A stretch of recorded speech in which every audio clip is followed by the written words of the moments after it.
현재 시각 8시 26분 지나갑니다. 지금 보시고 계신 머니쇼는 SBS BG앱과 유튜브에서 실시간 시청이 가능합니다. 특히 SBS BG앱 다운로드 받으셔서 시청하시면 다양한 정보 확인해 보실 수 있고요. 더 많은 주식 정보 원하시는 분들은 카카오톡 채널에서 머니랩 검색하셔서 친구 추가하시면 됩니다.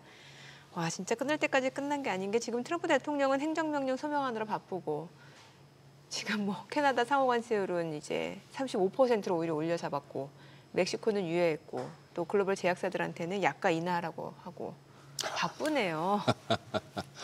야, 진짜 이런 뭐 미국 대통령이 있었겠나 싶고 이런 뉴스 메이커가 역사적으로 있었을까요? 그러게요. 거의 매일 전 세계가 트럼프 대통령의 일거수일투족. 네. 그리고 SNS 보기에 바쁩니다. 실시간 검색어는 트럼프예요. 맞아요. 예. 야, 캐나다를 결국 그동안에 계속해서 무대응하고 또 보복 조치를 해왔다. 그래서 25%, 35%로. 네. 그렇다면은 예를 들어서 지금 뭐 EU, 일본, 뭐 우리 한국 다 15%라고 했는데 이거 끝까지 믿어도 되는 겁니까? 그러니까 본인이 원하는 대미 투자하지 않으면 이것도 올릴 수 있다는 얘기잖아요. 그런 거겠죠. 예. 맞습니다. FTA 효과를 없앴다. 뭐 아닌 게 아니라 어디 엘리베이터에서 봤던가 제가 오늘 자유무역 시대는 이제 끝났다. 결국 미국이 그걸 만들었는데 어제 참 저도 아직 멀었다고 싶었던 게 어제 방송을 시작하면서 바로 직전에 나왔던 15% 관세율 우리한테도 적용 그걸 가지고 오늘 어쩌면은 뭐 3,300대 그 우리 사상 최고치를 개장초에 한번 근처라도 한번 가보지 않겠습니까라는 그야말로 아메바 같은 생각을 했더만요. 예, 시장은 그렇게 만만한 게 아닌데 오히려 더 시장은 더 치밀하게 이 와중에 이거 진짜 흥분해도 되는 거야. 어제 현대차 시가에 들어가셨던 분들은 얼마나 이상할까요? 그리고 지금 이거 얼핏 보기에 뭐 나스닥이 전일 대비 7포인트 정도 빠졌다? 뭐 별거 아니네. 마이너스 0.03% 보합이네 하지만 이거 시작할 때 1.55% 그렇죠. 장중에 예, 급등 출발했던 그게 그냥 장중 고점이고 맞아요. 이걸 다 토해내서 이런 와중입니다. 메타하고 마이크로소프트가 그렇게 열일을 했음에도 불구하고 네. 약간 이제 8월을 갖다 좀 조심하자 하는 썰들이 좀 돌아다니더니 진짜 8월이 왔는데 약간 이제 좀 허리를 좀 고쳐 세우고 이제 편한 자세에서는 못 하겠네요. 조금 긴장을 하셔야 될 것 같습니다. 그렇죠. 코어에 힘 빡 주고. 코어. 그게 더 좋은 표현이네. 코어에 힘 빡 주고. 네. 뭐 지금 시장은 그렇게 대응을 해야 될 것 같습니다. 맞습니다. 네, 오늘 함께해 주실 분 바로 모셔보겠습니다. CMS증권 박상준 이사님 함께합니다. 어서 오세요, 이사님. 안녕하세요. 이사님한테 뉴욕 정치도 여쭤봐야 되고 또 우리 어제 이제 관세 협상 타결 이후 우리 갑자기 분위기 싸해진 한국 정치도 여쭤봐야 되고 맞아요. 하는데 네. 그냥 박 이사님을 뵈니까 이 모든 걸 떠나서 이거부터 여쭤봐야 되겠네요. 뭐야? 저는 박 이사님 때문에 조비 에이비에이션 그 종목을 알았어요.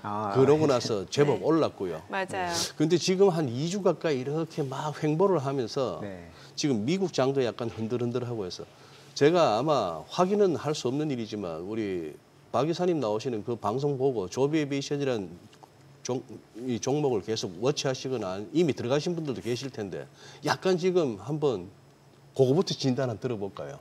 일단은 최근 한 2주 정도에 이제 뭐 많은 분들 많이 말씀하셨겠지만 미국 증시에서 이제 흔히 말하는 이제 뭐 적자일 수도 있고 뭐 꿈과 희망을 이야기하는 중소기업 주식들이 네. 최근 2주 정도 계속 조정을 좀 받았거든요. 조정을 받았다. 네, 그렇다 보니까 아마 조비 에이비에이션도 뭐 이제 여러 가지 호재가 있음에도 불구하고 그렇게 크게 좋지 않았을 수도 있고 로켓랩이라든지 뭐 최근에 예. 이제 중소기업들이 많이 올랐었거든요. 네. 그것들이 이제 조정을 좀 많이 받았어요.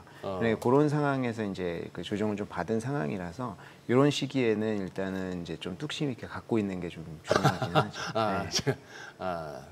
쫄지 말고. 예.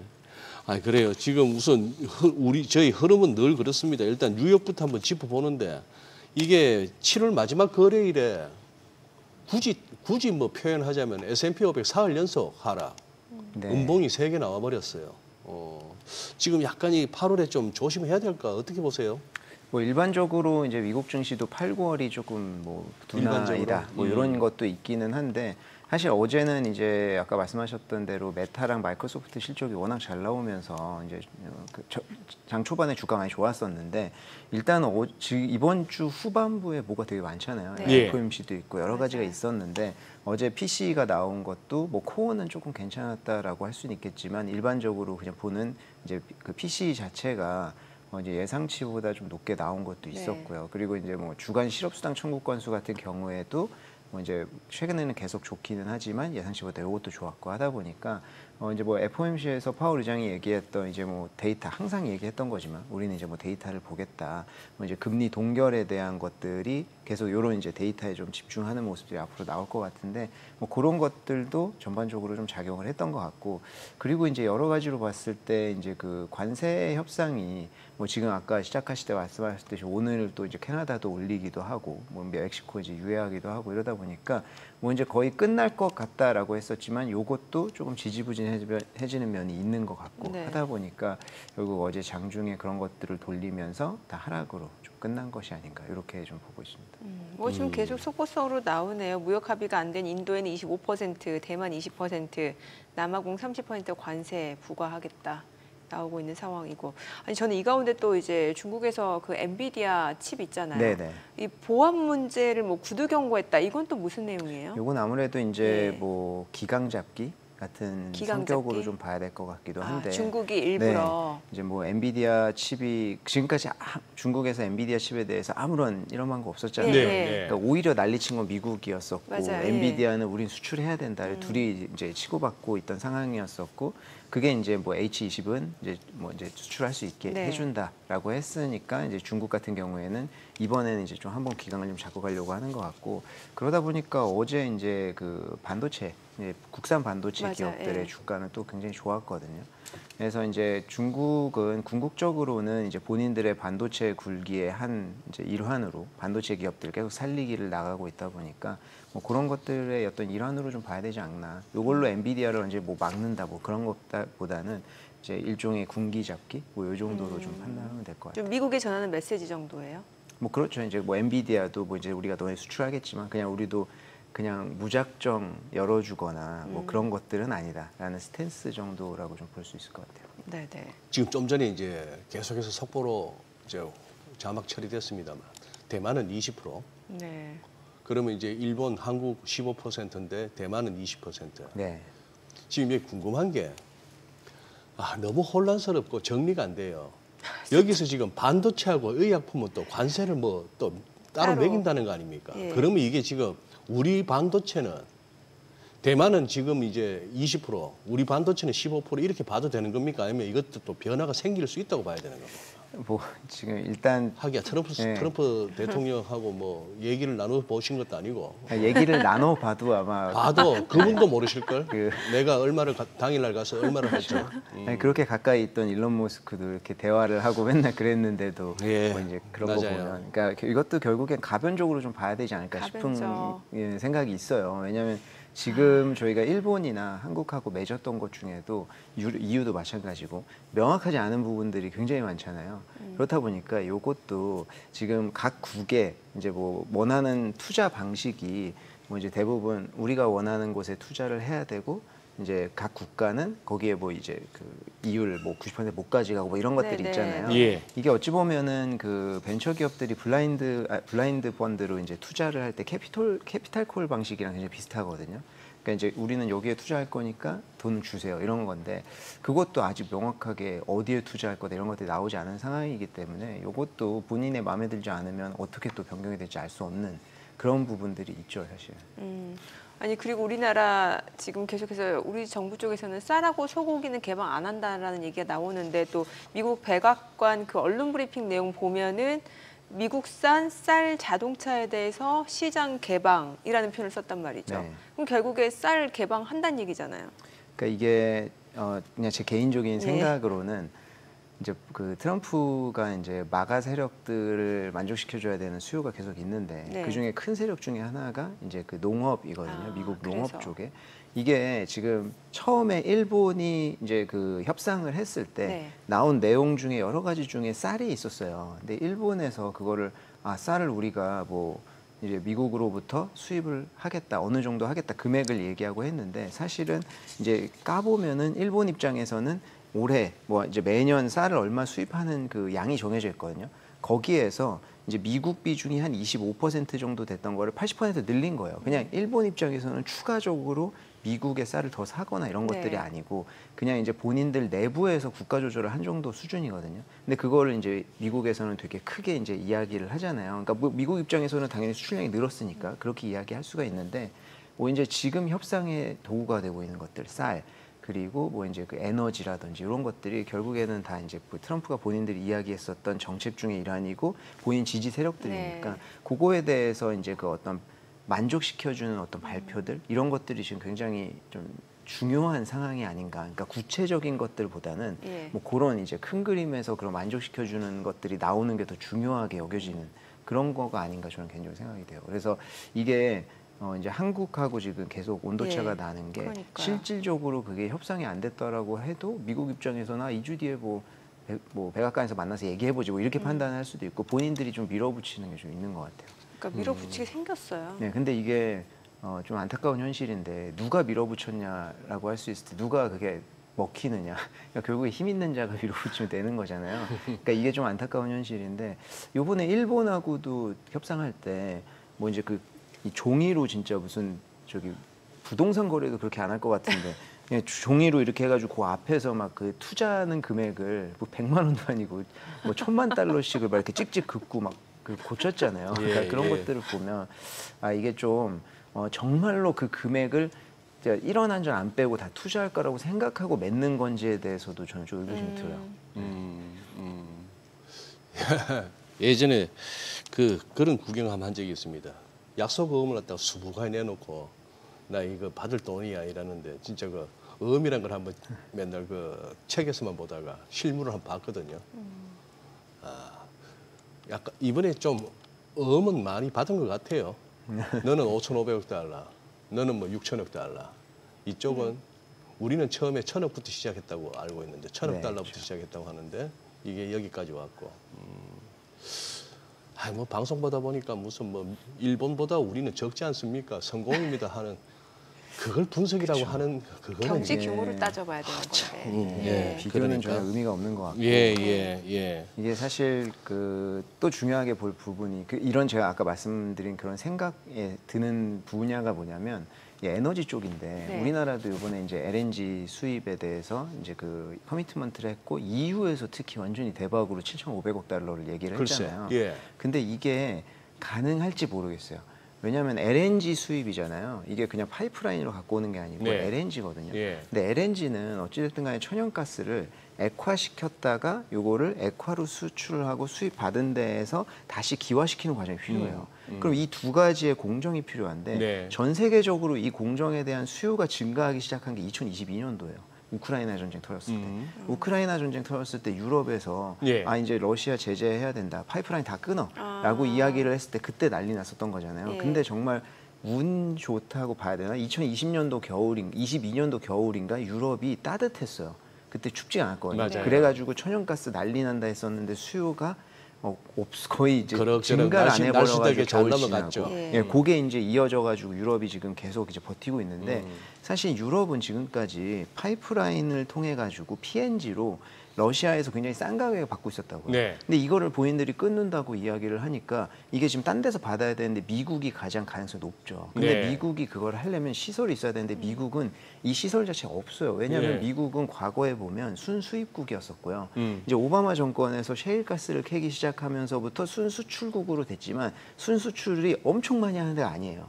본인들이 쓰고 남은 거 수출하는 정도잖아요. 그럼 이거 이제 수출로 돌린다고 하면 당연히 이제 이 시설이 필요한데 이런 그 역학적인 구조로 봤을 때 미국은 이런 그 액화를 시키는 시설의 필요성이 없었어요. 그렇다 보니까 이런 시설이 이제 부족합니다. 그래서 2022년도부터 급하게 짓기는 했지만 요거를 유럽의 EU의 7,500억 달러, 우리나라의 그리고 1,000억 달러 규모의 LNG를 수출할 수 있을 정도의 캐파가 당장은 없어요. 그러니까 이거는 이런 거를 봤을 때 트럼프 대통령 거 모르지 않을 거 아니에요. 네. 근데 네. 이런 거를 약간 어찌보면 공수표인데 이런 거를 보고 만족하고 이야기한다는 것 자체가 조금 어느 정도의 현실성보다는 지금 보여주는 게 굉장히 중요한 거 아닌가 이런 생각을 좀 하는 거고 이게 EU도 마찬가지고 우리나라도 마찬가지고 차라리 미국에서 그거를 줄 수 있다고 하면은 저희 입장에서는 땡큐죠. 근데 받을 수가 없는 거니까 이거는 제가 봤을 때는 현실성은 좀 떨어진다. 저 잘 몰라서 그러는데 그 LNG 배로 들어올 수 있는 거 아니에요? 맞아요. 배로 예, 들어오는데 이 천연가스를 캐잖아요. 그럼 예. 기체잖아요. 예, 그럼 그걸 요걸 액화시켜서, 액화시켜가지고 LNG 선에 예. 담아서 오는 거예요. 예. 근데 액화시키는 시설이 필요한 거죠. 그게 부족하다는 네, 요게 거예요. 없어요. 미국은 지금까지 요게 이제 필요성이 거의 없었던 거죠. 순수출국으로 전환된 지 얼마 안 됐으니까. 그리고 이제 유럽에서도 수입을 하지만 유럽에서도 요게 많지 않은 이유는 러시아나 이런 데에서 파이프라인으로 잘 그렇죠. 받고 있었거든요. 예. 그러니까 이게 수요가 지금까지 없었어요. 수요가 예. 갑자기 우크라이나전 터지고 대두된 거예요. 그렇다 보니까 아직 이제 3년 정도 됐는데 아직 몇 년 정도는 더 있어야 이런 시설들이 확충이 된다. 이렇게 좀 볼 수 있는 거죠. 그래 LPG, LNG, L이 리퀴드, 리퀴드. 네, 네. 액화, 예. 네. 액화인데 그 액화시킬 인프라가 네, 없다 이 인프라가 말씀이죠. 없습니다. 좀 받아서 전에 기화시키는 화면 거. 보니까 LNG 선이 이렇게 바다 위에 떠 있는 모습이 우리가 아는 이거 동글동글한 거 있는 이거 LPG 그거는 LPG 네, 운반선인가? 그거하고 좀 다르네요. 약간 모양새가. 요 저기. 그러니까 LNG를 운반하는 배가 있고 LNG 연료를 추진하는 추진선이 있고 그렇죠. 이제 배는 그렇고 이제 여기서의 핵심은 배는 그렇다 치지만 배는 그렇다 치더라도 이제 그 기화시키고 액화시키는 시설 자체가 없다는 거죠. 그게 없다는 거고. 예. 가스로 가져오기는 그렇죠. 없으니까. 액화시켜서 그러니까, 바꿔야 되니까. 예. 예. 아니 그 예를 들어서 지금 어제 또 나왔던 것 중에 제약 회사들한테 약가를 갖다가 인하하라는 압박을 하는 행정서명이다. 행정명령이다. 네. 그 압박을 제약사들이 안 받으면 어떻게 되는 거예요? 뭐 이제 그 페널티를 매기겠죠. 근데 요것도 네. 트럼프 대통령이 어찌 보면은 네. 본인이 얘기했던 정책을 제일 잘 지키는 사람인 것 같긴 한데 뭐 공약을 갖다가 요것도 공약에 그러네요. 있었습니다. 맞아요. 네, 그래서 그 미국이 사실 근데 사실 뭐 이제 원천적으로 따지자고 하면 약품값이 문제라기보다는 보험사의 로비가 더 문제죠. 미국은. 그렇죠. 그거 때문에 이제 항상 의료비가 비싼 거니까. 예. 하지만 이제 약값도 비싸잖아요. 이제 예. 중국은 과거에 약값을 낮추기 위해서 어떤 걸 했냐면 그 대량 구매 정책을 폈어요. 그래서 아예 그 의료 회사에다가 뭐 예를 들어서 3위안에 팔던 약을 0.5위안으로 낮추는 대신에 국가에서 그거를 3위안만큼 사줘요. 그러니까 양을 늘려준 거죠. 예. 이런 대량 구매 정책을 몇 년 전에 썼었거든요. 예. 그러니까 지금 트럼프 대통령은 이제 미국에서는 그런 정책 펼 수 없으니까 결국에는 압박을 하는 거고 글로벌 제약사가 미국으로 들어오는 것들에 대해서 이제 그 어떤 세금을 매겨가지고 미국에서 제조하거나 뭐 이런 식으로 방향을 좀 돌리려고 하는 거죠. 이런 식으로 약값을 낮추려고 하는 그런 이제 정책의 일환으로 봐야 될 것 같아요. 저게 우리나라 제약 바이오 주식들한테도 이렇게 해서 영향을 있죠. 줄 수 있다고 보세요? 영향이 있는데 이제 뭐 네. 어제 그 이제 그래도 크게 우리 쪽에는 바이오나 이쪽에 그러니까 그쪽에는 크게 뭐 관세 안 매기겠다는 식으로 이야기를 했으니까 예. 뭐 다른 데보다 영향을 좀 덜할 수는 있지만 이것도 나와봐야 아는 거라 가지고 한번 봐야죠. 이 제약사 17개 제약사 CEO한테 서한을 보냈다는 거죠, 이게. 네, 뭐 어제 뉴스에 보니까 17개. 거기 우리나라 제약사는 아직까지는 포함이 안 된 거. 뭐 그랬던 것 같아요. 글로벌 제약사 더 제약사라고 큰 하니까. 데였던 것 같아요. 네. 그럼 요번에 이제 우리나라가 이제 미국하고 이게 타결된 그 관세 협상 내용을 따지고 들어가 봤을 때 물론 이게 끝날 때까지 끝난 게 아닙니다. 그냥 어느 정도 일단락이라고 좀 봐야 되겠습니다만 분명히 이제 뭐 일부 섹터에서는 뭐 수혜가 예상된다라는 분석도 있으니까 이 부분에 대해서는 어떻게 보세요? 특히 뭐 조선 쪽은 좀 당연히 조선 예. 쪽이 가장 이제 영향이 클 것 같은데 요번에 저희가 이제 3,500억 달러로 했잖아요. 네. 이게 경제 규모로 따졌을 때 이제 뭐 어떤 뭐 갑론을박이 있지만 오히려 일본의 규모보다 우리가 더 크다라는 이야기들도 있거든요. 네, 네. 근데 요게 이제 더 커지지 않은 여기서 이제 3,500억 달러에서 더 커지지 않고 조금 무난하게 끝났던 데에는 그 마스카 정책이 좀 있었던 것 같아요. 마스카를 저희가 밀었잖아요. 네. 이제 그 쇼핑으로 해가지고 이제 미국 쪽에 많은 도움을 주겠다. 그러니까 이제 그 트럼프 대통령의 판단이든 미국 그 이제 그 어떤 그 브레인 집단의 판단이든 간에 이제 한국에 봤을 때는 요 3,500억 달러를 쪼개서 봤을 때 마스가가 한 1,500억 달러 정도 되고, 그리고 이제 대미 투자 펀드가 2,000억 달러 정도 되는데, 여기에도 반도체 원전, 저희가 이제 그 강점 가지고 있는 데들이거든요. 요거에 대해서는 어느 정도 실리가 있다고 좀 판단이 된 것 같아요. 그래서 이쪽 분야들이 결국에 이제 뭐 우리나라는 좀 수혜를 받지 않을까 싶고, 미국 입장에서도 이런 쪽을 적극적으로 수용하지 않을까 이렇게 생각이 됩니다. 그래서 뭐 그런 쪽이 이제 한국 증시에는 괜찮지 않을까. 네. 혹시 FMC 관련해서 우리 박 이사님 뭐 특히 특별하게 주실 멘트는 없으세요?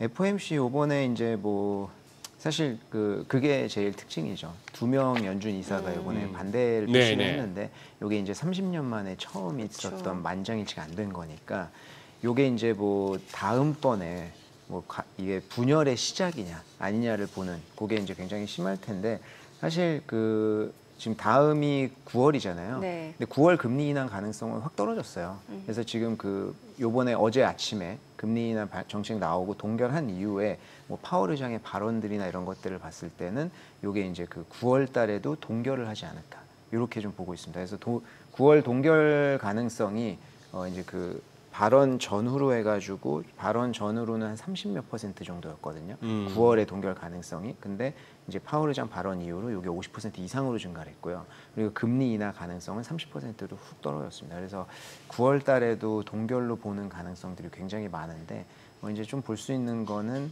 이제 2명이 불협화음을 냈다는 거, 그게 이제 9월 달에 어떻게 될 거냐. 그래서 혹시나 금리 인하를 할 수도 있지 않을까 이렇게 보는 측도 있는데, 일단은 8월 1일, 그러니까 오늘부터 해가지고 관세가 직접적으로 이제 부과가 예. 되잖아요. 네. 저희가 15%도 마찬가지고. 예. 그렇기 때문에 이게 9월 이전까지 인플레이션에 반영이 될지 안 될지 모르겠어요. 왜냐하면 이제 보통 몇 달의 시차를 두고 발생하니까 가을 정도로 보면 10월 정도가 맞거든요.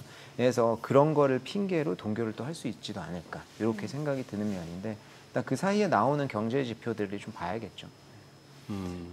어제 그러고 나서는 이제 BOJ는 결국 뭐 시장 예상대로 금리 동결했고, 그렇죠. 네. 뭐 우에다 가서 총재 발언을 보더라도 당장 더 뭐 금리를 올릴 것 같지는 않고, 여기는 아무래도 관세가 좀 신경이 쓰이나 보더라고요. 네, 일본 맞습니다. 입장에서는. 그러면 달러엔이 지금 뭐 순식간에 150.70엔까지 올라와 버렸습니다. 이렇게 되고 달러 인덱스는 또 100을 넘어섰고, 네. 이 지금 7월 한 달 동안에 가장 특징적인 게 그동안 약세를 보여왔던 달러가 7월에는 그냥 확 돌아서 버렸단 말이에요.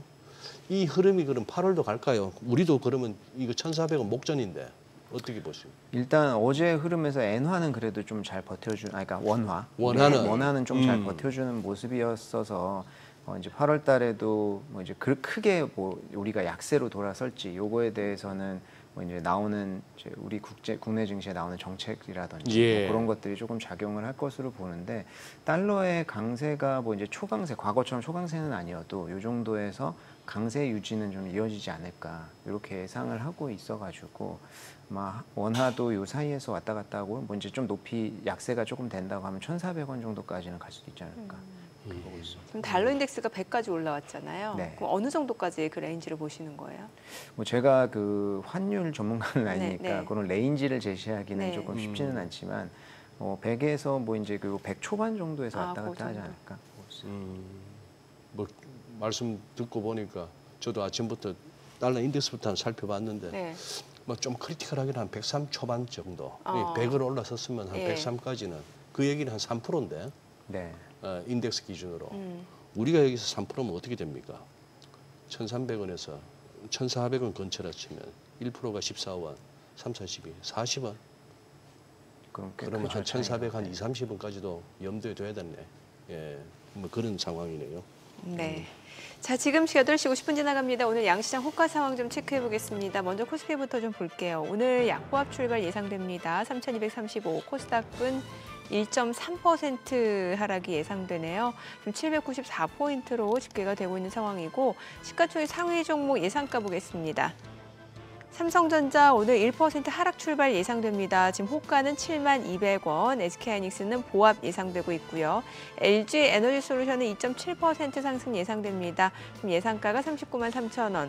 삼성바이오로직스 소폭 하락 출발 예상되고요. 한화 에어로스페이스 오늘 보합 출발 예상되고 있습니다. 현대차입니다. 오늘 0.2% 하락 예상되고요. 지금 호가는 212,000원 선. 그리고 삼성전자 우선주 보합 예상되고요. HD현대중공업 오늘 1.2% 상승 예상됩니다. 예상가 496,500원이고요. KB금융 소폭 하락 예상되고 두산에너빌티는 보합 예상되고 있습니다. 코스닥 시가총액 상위 종목 예상가도 보도록 하겠습니다. 알테오젠이 오늘 3.5% 하락 출발 예상됩니다. 지금 호가는 438,000원이고 에코프로비엠 3% 하락 출발 예상됩니다. 예상가 107,700원. 펩트론도 1.7% 약세 출발 예상되고요. 에코프로도 하락 출발 예상되고 있습니다. 이 가운데 HLB가 3.8% 약세가 예상되고 있어요. 지금 호가는 46,150원이고요. 휴젤도 1% 하락 출발 예상되고 있습니다. 지금 호가는 333,000원. 그밖에 삼천당제약도 2.9% 하락 출발 예상되고 있고요. 파마리서치 6% 지금 하락이 예상됩니다. 호가는 521,000원. 그밖에 레인보우 로보틱스, 리가캠바이오 모두 하락 출발 예상되고 있습니다. 지금 보시다시피 코스닥 쪽에서는 시가총액 지금 10위권 내에서는 지금 대부분의 종목들이 하락 출발 예상되고 있는 상황이고요. 그나마 이제 코스피 쪽에서는 일부 종목만 지금 상승이 예상되고 있다 보니까 오늘장 글쎄요. 일단은 장중에 또 어느 정도 출렁임이 있을지 또 낙폭을 줄여낼 수 있을지도 좀 보셔야 될 것 같습니다.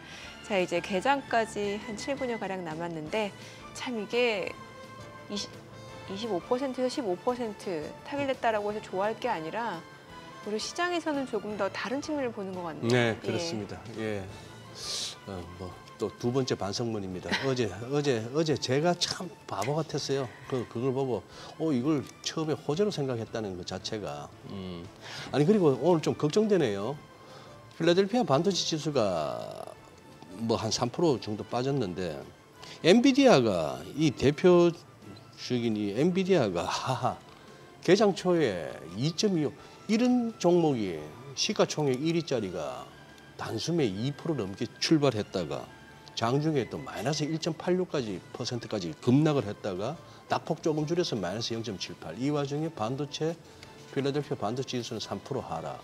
이런 식이면은 지금 이제 우리 이제 삼성전자하고 SK하이닉스 삼성전자 그 테슬라하고 그거 했을 때 박 이사님도 그거 좀 신선하게 받아들이지 않았어요? 파운드리 진짜 그야말로 급시호 아닙니까? 진짜 급할 때 비 한 방울 떨어지는 소식이었는데. 그렇죠. 그거는 사실 양측 모두에게 이제 수요가 굉장히 잘 맞았죠. 예, 삼성전자도 파운드리가 이제 시급했었고, 그러니까. 테슬라 입장에서는 이제 TSMC나 이런 데 너무 이제 물량이 넘쳐나니까 삼성전자가 기술도 좋고 거기에 본인들이 원하는 거 커스터마이징 해가지고 어찌 보면 실험해 볼 수 있다라는 것들, 그게 이제 그 수요가 좀 잘 맞아 떨어졌기 때문에 향후에도 조금 증가할 수도 있지 않겠냐, 이렇게 예상이 됐었고 테슬라도 그때 주가 좀 올랐죠 그날. 그러니까 다 돌렸지만. 예. 지금 전자 이거 다시 또 7만 밑으로 다시 또 조정을 받아야 되나 싶기도 하는 그런 흐름이네요. 동시효과 흐름은. 네. 어떻게 보세요? 국내 증시 상황에 대해서는 앞으로는 어떻게 보세요? 일단 한국의 지금 정권에서 이제 밀고 있는 정책들 그런 것도 좀 명확한 가이드라인이 좀 빨리 나와야 되지 않을까. 일관성이 없죠. 네, 그게 지금 아마 그 증시에 미친 영향이 큰 것 같아요.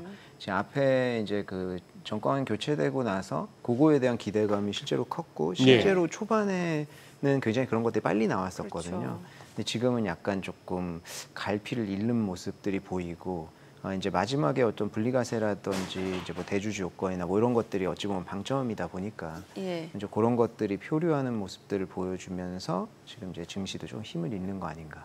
그 와중에 또 여러 가지 또 지금 어제 관세 협상된 것도 이제 좋은 섹터도 있겠지만 당연히 이제 자동차 섹터 같은 경우에는 이게 과연 괜찮은 건지, 왜냐하면 FTA가 저희가 맺어져 있었다 보니까 자동차 관세 거의 0%였었다고 봐야 되거든요. 근데 이게 15%면은 사실 이제 상승폭으로 치면 이게 어마어마하다 보니까 이런 것들이 이제 작용을 좀 한다 봐야겠죠. 그 이제 어제 오후부터 이제 막 나온 얘기가 그거잖아요. 일본 15, 우리 15가 같은 15가 아니다. 그렇죠. 일본은 뭐 자동차가 한 2.5% 네, 이미 내고 있었죠. 관세 물고 있다가 맞습니다. 15로 갔으니까 12.5 죠. 12.5%인 반면에 우리는 거의 FTA로 관세 없다가 15다. 그만큼 이제 가격 경쟁력에 있어서 그거 하다는 얘기인데 아니 지금 업계에 계신 분으로서 오늘 우리 박 이사 가시고 나서 하모니 시간에 기재부 세제실장님이 나오세요. 그래서 세제 개편안 한번 여쭤볼 건데 네. 업계에서 제일 궁금하거나 여쭤보고 싶은 거 혹시 있으세요? 대신 여쭤봐 드릴게. 예. 뭐 저는 이제 해외 예. 주식 쪽을 주로 하다 보니까 아, 예. 혹시 양도소득세 낮춰줄 생각은 없는데 그거 22%가 상당히 허들이긴 하거든요. 예? 해외 주식이 양도소득세 22%잖아요. 해외 주식 네. 양도소득세 20%에다가 지방세 10%에서 맞아요. 22%. 22%. 네, 그게 상당히 높아요. 사실 맞아요. 생각해 보면 어디 분리과세라는. 소위 말하는 글로벌 스탠다드로 따지면요. 이제 글로벌 스탠다드로 따지면은 평균은 제가 어떻게 되는지 모르겠지만 뭐 이제 캐나다 이런 데 더 높기도 하죠. 근데 네. 이제 그 해외 주식의 22%가 유일한 장점은 분리과세 된다라는 거거든요. 근데 이게 이제 그럼에도 불구하고 사실 20%는 높으니까 뭐 그런 것들을 좀 당연히 낮출 생각 없다고 생각해요. 왜냐하면 해외 주식으로 무슨 뭐 권유하는 것도 아니고 네. 그렇다 보니까. 근데 뭐 그런 차라리 것들- 그냥 해외 주식에서 양도소득세를 한 50%로 해서 번 거 절반 토해내라 하고 세금으로 네. 그 돈 그냥 해서 그냥 한국으로 오면 5,000포인트 빨리 갈 수 있지 않을까요?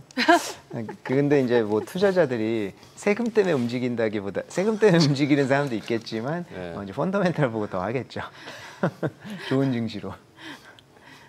아니 왜냐면 조금 타이밍 그 매매 타이밍 맞추기 힘든 분들은 우리나라 증시보다는 그래도 미국 쪽이 조금 더 수월할 때가 있더라고요. 그렇죠. 이제 아무래도 미국의 이제 뭐 빅테크나든지 예. 이런 기업들은 사실 물린다고 소위 말하는 이제 물린다고 해도 기다리면 또 그렇죠. 그래도- 그런 생각들을 많이 갖고 계시고 예. 학습 효과 많다 예. 보니까 예. 이제 미국에 대해서는 미국 주식에 대한 그런 믿음들이 좀 있으세요. 맞아요. 그러니까 좀 편애하는 게 있는 것 네. 같고 한국이나 중국 주식이나 이런 데는 이제 변동성이 워낙 심하다 보니까 그러니까요. 그런 마음을 갖기가 좀 힘들었던 것 같고. 예.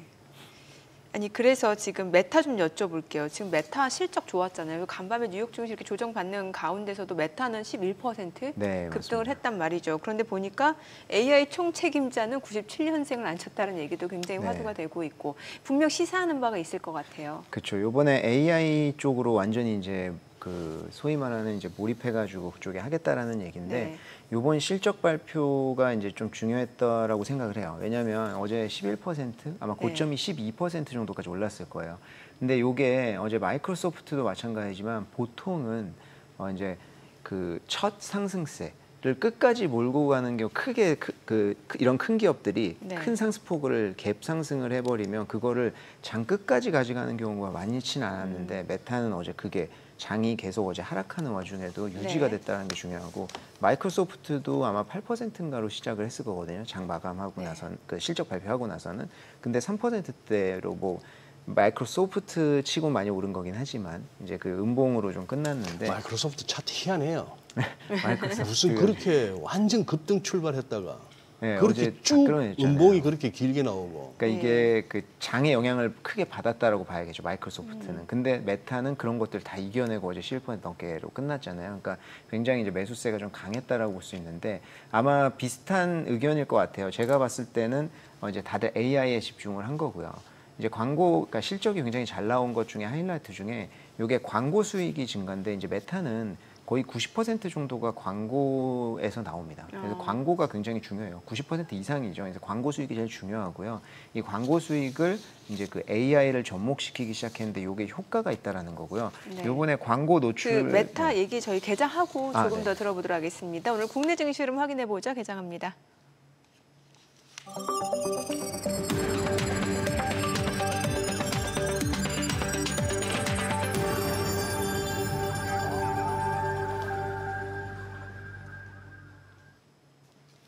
네, 8월 1일 금요일 국내 증시 개장했습니다. 이제 트럼프 대통령의 상호 관세 발효 시점이죠. 그 전에 앞서서 이제 우리나라는 이제 15% 상호 관세 타결이 됐습니다만 오히려 그 소식을 받아들고 나서 시장은 장중 변동성이 컸고 또 조정을 받는 모습이었던 것 같습니다.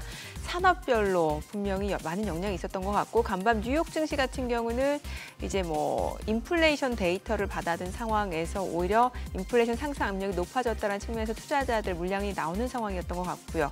S&P 500도 1% 이상 올랐다가 오히려 상승분 반납하면서 0.4% 하락으로 마무리가 됐는데 오늘 국내 증시도 양시장 지금 출발 지수 보니까 1%대 하락 출발입니다. 지금 코스피가 1% 내림세로 3,207 그리고 코스닥도 1.2% 떨어집니다. 795포인트 결국에는 800선을 지금 하회하고 있는 코스닥이고 시가총액 상위 종목 시초가 보겠습니다.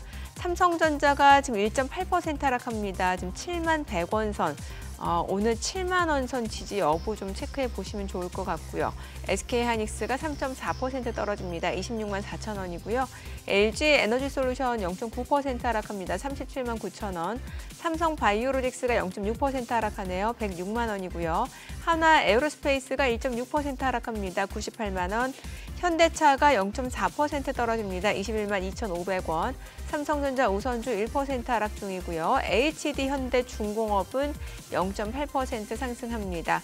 두산 에너빌리티가 1.9% 떨어집니다. 6만 4,300원이고 기아가 소폭 상승합니다. 10만 2,800원에 거래되고 있습니다. 코스닥 시가총액 상위 종목 시초가도 보겠습니다. 오늘 알테오젠이 지금 3% 내림세를 나타내고 있습니다. 지금 현재 43만 8,500원. 하루 만에 지금 하락으로 전환이 됐고요. 에코프로비엠은 0.5% 올라갑니다. 11만 1,700원이고 펩트론이 1.3% 떨어집니다. 28만 8,000원. 에코프로 지금 보합권이고요. HLB가 2% 떨어집니다. 4만 7,000원 선. 그리고 삼천당제약이 3.6% 하락합니다. 20만 500원이고요. 휴젤도 2.5% 약세고 니가캠바이오, 파마리서치 모두 2% 넘게 떨어지고요. 레인보로보틱스도 1.8% 하락하면서 27만 2천 원에 거래되고 있습니다. 오늘 시장 낙폭이 조금 더 커지면서 코스피가 3,200선을 결국에 내주고 있는 상황이고 코스닥도 790선까지 밀려 내려간 상황인데요. 오늘 시장에서 상승하는 섹터는 조선 섹터밖에 없네요. 지금 조선주가 오늘 이제 신규 상장한 종목이죠. 대한조선 85% 급등합니다. 9만 3천 원 선까지 올라가고요. HJ중공업 3.5% 올라가고 하나오션도 2% 올라갑니다만 그 밖의 종목들은 오히려 음봉으로 전환이 됐습니다. 상승폭을 좀 반납하고 있는 모습이고 오늘 신규 상장한 대한조선 쪽으로 수급이 좀 쏠리고 있는 것으로 확인이 되고 있고 일부 뭐 기자재 쪽은 좀 움직임이 그래도 있어요. 지금 보니까 현대임스, 한화엔진 쪽 지금 상승을 보여주고 있는 상황이고요. 이건들 외국인이 순매수하는 종목은 현대차, 한국전력, 기아, HD현대미포, LG생활건강, 삼성전기고요. 수급 상황 좀 체크해 보도록 하겠습니다. 오늘 유가증권 시장에서는 지금 현재 개인 투자자가 1,686억 원 순매수를 보여주고 있고요. 외국인과 기관은 각각 594억 원, 1,065억 원 매도 우위를 나타내고 있습니다. 코스닥에서 지금 개인 투자자가 205억 원 매수 우위, 외국인과 기관은 각각 125억 원, 85억 원 매도 우위를 나타내고 있습니다.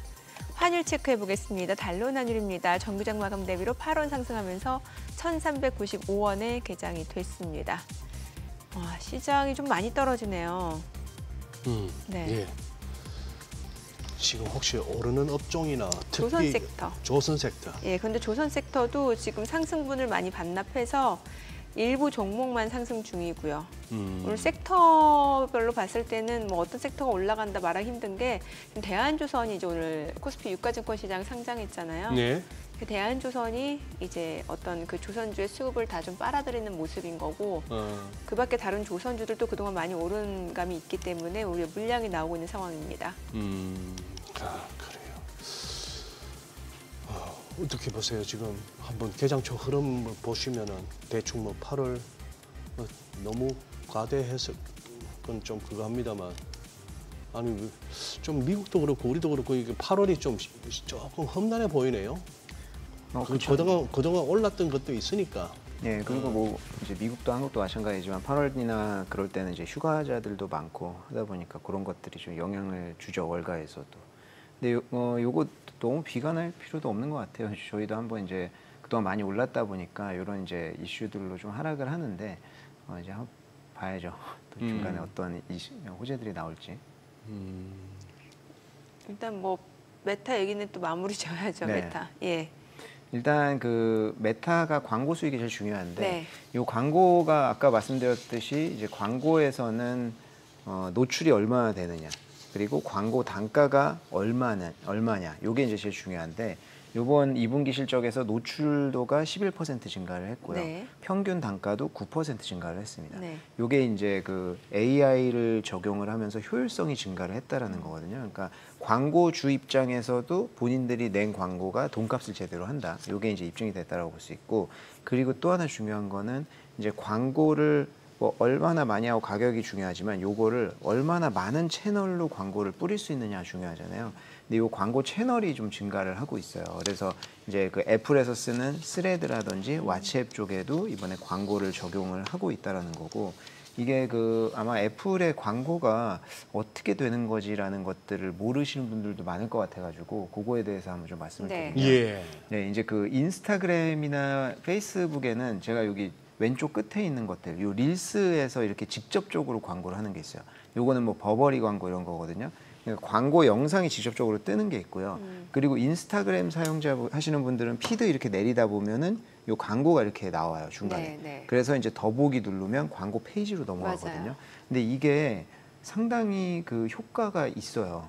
그러니까 뭐냐면 저도 최근 한 1, 2년 정도는 대부분 여기서 사는 것 같아요. 여기에서 소위 말하는 낚여서 사는 거예요. 되게 위험해요.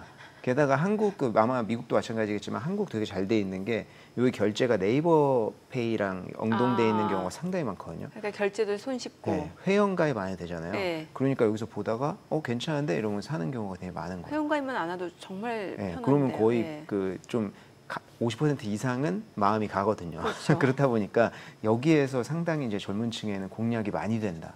그래서 여기 이제 그 인스타그램에 이렇게 하는 경우가 있고 네. 그리고 오버레이 광고라고 해가지고 릴스에 이렇게 이제 영상이 뜨는 광고 영상을 하는데 밑에 이제 그 광고 제품이 뜨는 거죠. 그래서 제품 눌러가지고 사는 이런 케이스들이 주로 있는데 이게 이제 인스타그램, 페이스북에는 적용이 잘 되고 있었고 네. 효율이 지금 잘 나오고 있었는데 최근에는 이제 스레드라든지 이 스레드가 이제 그 인스타그램의 X 같은 버전이잖아요.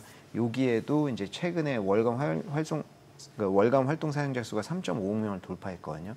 그러니까 여기에도 이제 광고를 접목하기 시작을 했고 왓츠앱이라고 하는 메신저에도 적용을 하기 시작했습니다. 이게 이제 굉장히 이제 그 좋았던 부분이고 아까 말씀하셨던 이제 AI 슈퍼 인텔리전스 팀인데 요게 이제 그 모든 게 다 결국엔 광고예요.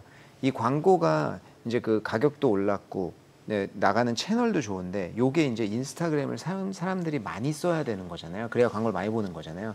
근데 요번에 사용 시간도 증가를 했습니다. 그래서 페이스북은 5%, 인스타그램 6% 사용 시간이 각각 증가를 했고 요것도 결국에는 AI 때문인데 알고리즘으로 이용해서 묶어두는 시간이 증가를 했다는 거예요.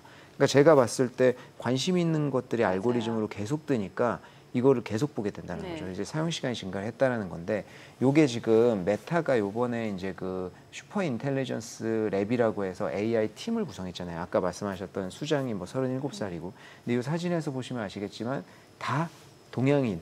그래서 되게 이제 뭐 어벤져스를 구성했다라고 하는데 네. 마크 저커버그 뒤로 다 동양인이어가지고 네. 되게 재밌는 그런 영상인데 요번에 이 팀을 구성했어요. 예. 그러니까 이게 뭐냐면 오른쪽에 있는 게 그 리얼리티 랩이라고 하는데 이 리얼리티 앱에 요번에도 적자 폭이 더 증가해서 700억 달러 누적이 넘어갔습니다. 적자가.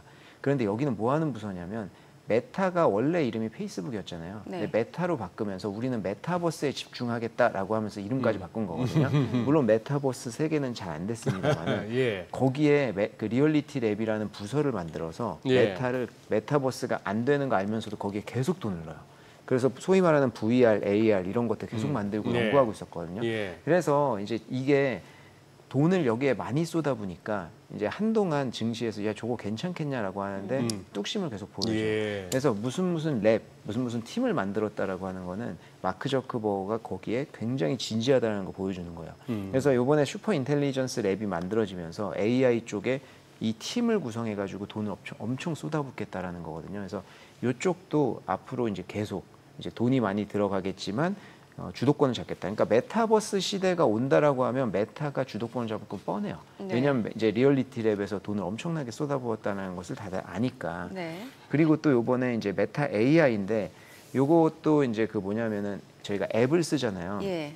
이 메타에는 여러 가지 앱이 있습니다. 페이스북, 그다음 메신저, 인스타그램, 왓츠앱, 트레드 이런 것들이 있는데 요거에 이제 사용자가 월 활성 사용자 수가 10억 명이 넘었어요. 전 세계적으로.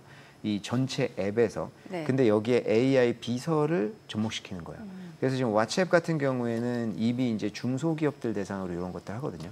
그래서 거기에서 이제 뭐 회의록 작성해 준다든지 뭐 이런 것들이 다 접목이 돼 가지고 결국에는 이제 메타를 관통하는 모든 것들이 AR이랑 지금 관련이 있다. 이렇게 좀 보시면 될 것 같고 이제 가장 중요했던 것은 요 스마트 글래스인데 네. 요게 이제 레이벤이랑 오클리랑 해가지고 스마트 글래스를 메타가 이미 출시를 했어요.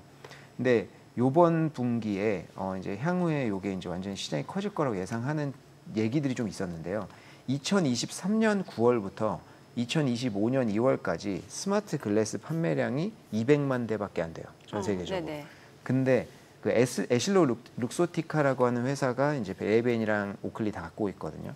근데 여기에서 무슨 말을 했냐면 이제 올 9월, 그러니까 올 가을까지 해가지고 이 생산 캐파를 1000만 대로 확대한다 그랬어요. 네. 그러니까 2023년부터 2년 동안 200만 대밖에 안 팔렸잖아요. 근데 생산 캐파를 1000만 대로 확대하겠다라고 했습니다. 그래서 요번 상반기에만 봐도 판매량이 3배 급증했거든요. 그러니까 요게 스마트 글래스가 앞으로는 엄청나게 팔릴 거라는 건데 요게 지금까지 메타가 돈을 쏟아 부었던 게 발현되는 시점이죠. 그러니까 이제 리얼리티 랩스가 이제 뭐 AR이나 뭐 이런 메타버스잖아요. 요게 스마트 글래스랑 AI랑 접목되면서 요게 이제 팔리기 시작을 했다라는 거예요. 그래서 요번 9월에 요거 신제품 발표하거든요. 네네. 아마 거기에서 이제 어떤 제품 나오냐에 따라서 요게 이제 지금 뭐 그냥 간과할 수 있는 부분인데 처음에 애플이 네. 스마트폰을 발표를 했을 때 지금처럼 모든 사람이 스마트폰을 쓸 거라고 생각 못 했잖아요. 그렇죠. 근데 이제 쓰게 한 동인들이 있어요. 예. 근데 요 스마트 글래스 같은 경우에도 처음 나왔을 때는 야, 요걸로 사진 찍고 뭐 이런 것들 무슨 뭐 큰 의미가 있나? 네, 라고 네, 했었단 네. 말이에요. 예. 근데 요게 지금 접목이 되는 게 AI 비서랑 이제 그 AR 그 증강현실하고 접목해가지고 내비게이션 바로 찍어주는 거. 요거 이미 알리바바에서 최근에 시제품 발표했거든요. 네. 그러니까 불가능한 기술들이 아니에요. 그래서 요게 이제 아마 메타가 이쪽에 그러니까 주도권을 좀 갖고 있기 때문에 이게 사람들이 처음에는 당연히 이제 그 스마트폰으로 그러니까 스마트 안경으로 사진 찍고 이런 것도 별거 아니라고 생각하지만 쓰다 보면은 이제 비서랑 AI 비서랑 이야기도 그렇죠. 하고 예. 이제 내비게이션 찍고 그걸로 예. 보호하고 이런 것들이 보편화되면 스마트폰 같이 모든 사람이 쓸 수 있는 하나의 디바이스가 더 생긴다고 보면 되거든요. 거기에 이제 메타가 주도권을 갖고 있는 거라서 아마 저는 이 시장이 굉장히 커지지 않을까 그렇게 보겠습니다. 특히나 저렇게 레이벤에서 디자인이 나온다고 하면 아까 보니까 디자인도 괜찮고 디자인이 나쁘지 않잖아요. 예, 너무 좋을 것 같은데요. 네, 얼마예요? 얼마 정도요? 이게 이제 레이벤은 한 우리나라 돈 50만 원 정도. 안 비싼데. 예. 그렇게 많이 비싸지 않아요. 예. 그리고 오클리 같은 경우에는 한 70, 80만 원 정도 됩니다. 그래서 아마 9월 달에 신제품이 나오는데 거기에는 제 생각에는 이제 증강현실까지 접목이 되지 않을까 와, 생각해요. 사서 써보고 싶네요. 살 수는 있습니다. 한국에서. 쿠팡. 레이벤. 예, 평상시에 레이벤 쓰고 골프 칠 때는 오클리 쓰고. 네, 이거 전혀 티가 안 나잖아요. 예. 이게 왜냐면 그 애플의 애플의 AR 그 기기는 너무 티나고 무겁잖아요. 나 이거 쓰고 다닌다 막 쓰고 다닐 순 없잖아요. 자랑하는 거 같잖아요. 근데 요거는 티도 안 나고 하기 때문에 물론 이제 넘어야 할 규제는 있습니다. 이제 그 사생활 보호라든지 이런 그렇죠. 것들. 왜냐면 막 찍어도 모르잖아요. 네, 그걸 알 수 없으니까. 저 어릴 적에 대한통운은 요즘 대한통운하고 약간 느낌이 달랐는데 대형 트럭에 네덜란드 국가대표팀을 떠올리는 그 오렌지 색깔의 차색에 기사 아저씨들 보면 라이방 딱 끼고 라이방. 이 라이방이 그렇죠. 옛날에 레이벤이 라이방이거든. 맞습니다. 그 라이방 딱 이렇게 막 벗으면서 내려오면 진짜 그 하차감 죽였는데 와. 아니 근데 메타는 메타네요. 메타버스를 떠올리는 회사 이름인데. 아까 보여주신 그 화면에 뭐 마크 저커버그가 AI 팀을 갖다가 구성했다면서 나오는 그 포스트예요. 저 언제적 저커버그 사진입니까? 총각 때 뭐 거의 대학생 시절에 사진을 올렸네. 요즘 그 저커버그 얼굴 보면은 영 뭐 그렇죠. 메타버스는 메타버스네. 아니 근데 지금 시간은 없지만 갖고 오신 그 중에 하나라도 좀 소개해 주세요. 우리 또 피그마? 박 이사님 너무 재밌는 피그마요, 피그마. 재밌는 종목들을 가끔씩 갖고 오시잖아요. 네. 네, 요거 피그마가 어제 상장을 했는데 전 세계적으로 아주 이슈였어요.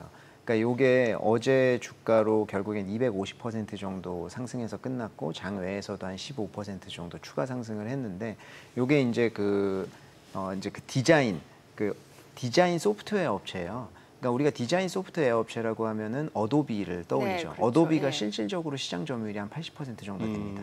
근데 요게 이미 디자인 이쪽 하는 분들한테는 유명해진 지 오래됐는데 일반인들한테 더 유명해진 것은 어도비에서 인수 시도를 하면서였어요. 아, 이 그때 피그마를. 인수를 하려고 그랬었는데 그게 무산됐거든요. 예. 그러면서 이제 본인들이 상장을 한 건데 이게 이제 가장 큰 강점을 가지고 있는 거는 협업을 할 수 있다는 거, 실시간 협업 툴이 된다는 거고, 그리고 웹 브라우저에서 사용돼요. 그러니까 다운받아가지고 워드나 우리가 PPT 있잖아요. 그거처럼 다운받아서 내 컴퓨터에 넣는 게 아니라 그냥 웹 브라우저 들어가가지고 인터넷 들어가서 그냥 쓸 수 있어요. 예. 그러니까 어디에서든 접속이 된다는 요건데 요것도 2013년도에 설립이 됐거든요. 네. 창립자가 33살 2명이에요. 딜런 필드랑 에번 윌리스인데 이분들도 대학교 중퇴했습니다. 그러니까 이게 중퇴 성공설이 있고 물론 이제 뭐 앞뒤가 바뀌긴 했지만 천재성이 있다는 거죠. 그러니까 이분들도 이제 중퇴를 했는데 이분들이 이게 히스토리가 보면 이 상장을 할 때 저 공모가 밴드를 잡잖아요. 요게 25에서 28달러였거든요. 근데 한 번 상향 조정해서 30에서 32달러로 했는데 최종 상장가가 33달러에 나왔고요. 네. 시작 자체가 이미 50달러 넘어서 시작해 버렸어요. 어제. 그래서 이제 그 많이 올랐는데 이 그 업체들 같은 경우에는 이제 어도비의 시장 점유율을 조금씩 뺏어올 것으로 예상을 하고 있고 네. 이 협업 툴이라고 하는 게 이제 코오퍼레이션이랑 콜라보레이션이 다르잖아요. 네. 그러니까 이제 코오퍼레이션이라고 하면은 우리가 일반적으로 지금도 가능합니다. 모든 툴을 써서 이제 뭐 아까 한 명씩 작업을 해서 클라우드에 저장하고 합치면 되잖아요. 근데 요거는 실시간으로 같이 일하는 거예요. 그러니까 요거는 콜라보레이션의 개념이 더 심합니다. 근데 요게 이제 굉장히 운이 좋았다. 이제 그 성장의 하이라이트가 뭐냐면 네. 팬데믹 시절인데 이게 팬데믹 전에도 나와 있었잖아요. 근데 저희가 일반적으로 어떤 전문가라든지 어느 정도 자기가 일하는데 어느 정도 그 수준이 올라간다라고 하면 자기가 사용하는 툴을 바꾸기가 쉽지 않아요. 디자이너들도 마찬가지일 거잖아요. 그렇죠. 어도비라든지 본인들이 쓰는 툴이 있는데 그래서 요게 신규가 나왔을 때 넘어가게 만드는 게 어려운데 팬데믹 때문에 어쩔 수 없이 넘어간 거예요. 팬데믹에 다 재택근무를 하잖아요. 그러니까 협업 툴의 수요가 증가를 했고 거기 피그마가 협업이 실시간으로 되니까 사용을 권한 거죠. 어쩔 수 없이. 예. 그렇다 보니까 이 사람들이 이거 기존 거 있는데 이거 꼭 배워야 돼라고 하지만 어쩔 수 없이 배웠는데 결과적으로 쓰고 나니까 기존 툴보다 이게 더 낫다라는 평가가 됐고 이게 업계에서 빠르게 퍼진 거예요. 그래서 팬데믹 때문에 퍼졌고요. 결국에는 편하고 실용성이 부각되면서 그게 굳어졌어요. 그러니까 그 넘어오기 힘든 사람들을 넘어오게 했고 그 사람들이 이제는 많이 쓴다. 이렇게 보면 되고요. 실질적으로 한국에서도 제가 이제 사람인가서 막 뒤져봤거든요. 네. 그 디자이너, 이제 웹 디자이너 이런 거 찾는 분들이 예. 피그마를 쓸 수 있는 사람을 찾는 것들이 늘었더라고요. 공고 자체가. 그래서 이제 한국에서도 엄청나게 많이 사용이 되고 있고 그래서 지금 뭐 흑자 기업이기도 하고 이제 어도비 대비해서는 어제 한 200% 넘게 올랐다고 해도 시가총액 한 3분의 1 정도 되는데 지금 물론 시간에서 144불이에요. 네. 그래서 이게 매출 규모나 뭐 이런 걸로 네. 따졌을 때는 당연히 어도비만큼은 아니지만 새로운 강자가 나타나서 기존의 이제 강자를 좀 갉아먹는다는 의미가 있는 것 같고 최근에 또 이제 상장 시기도 좋았던 게 뭐 최근 상장건들이 서클도 마찬가지로 이제 잘 됐잖아요. 이제 분위기가 좋은 상황에서 상장을 하면서 좀 좋은 흐름이 보였다. 이렇게 볼 수 있을 것 같습니다. 알겠습니다. 오늘 내용 아니 지금 박 이사님은 보내드려야 되지만 우리 시청자분들한테 종목이라도 말씀드리고 한번 살펴라도 보시게. 오늘 갖고 오셨지만 소개 못한 VF 코퍼레이션. 네. 이게 이제 의류 기업인가 본데 이것도 한번 보시고 다음번 나올 때까지 어떤 주가를 보이는지 한번 보시면 다음에 또 박 이사님 갖고 그러게요. 오신 종목에 조금 더 눈길이 갈 것 같습니다. 네. 오늘 내용 잘 들었습니다. 고맙습니다. 예, 고맙습니다. 감사합니다. 네, 오늘 들으신 내용과 관련해서 더 다양한 정보 원하시는 분들 카카오톡 채널에서 머니랩 검색하셔서 친구 추가하시면 되고요. 머니쇼가 없는 토요일에는 오전 11시부터 유튜브 채널 머니랩에서 뉴욕 증시 리뷰 만나보실 수 있으니까요. 이 부분까지도 참고해 보시기 바랍니다.